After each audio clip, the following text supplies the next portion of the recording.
L'importance des tourbières ainsi que ses services écosystèmes, une thématique qui alimentait ce mardi le pavillon de Tourbière, une excellente rencontre de partage d'expériences entre pays et aussi réévaluer les projets et projections de financement des tourbières dans les différents pays. Pour la République démocratique du Congo, l'heure est à la valorisation de ces écosystèmes aux avantages des communautés locales.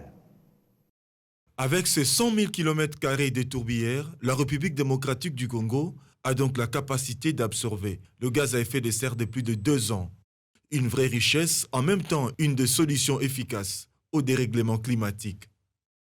Dans cette zone consacrée à la tourbière, ici à Glasgow, les experts ont opté pour la valorisation de cet écosystème en vue de permettre aux communautés d'en tirer vivement profit. Nous avons dit qu'est-ce que chaque pays aimerait faire afin de pouvoir valoriser les tourbières. Et nous, République démocratique du Congo, nous disons que les tourbières du pays sont intactes parce qu'elles sont dans des zones inondées et d'accès difficile.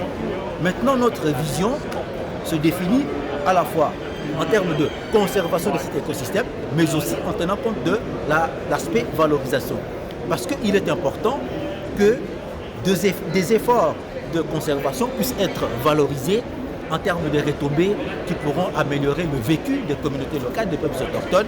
Une réévaluation de projet qui a conduit à la projection sur le mécanisme de financement des tourbières dans les différents pays, avec comme priorité la RDC, afin de concourir aux efforts de l'adaptation aux bénéfices des communautés locales.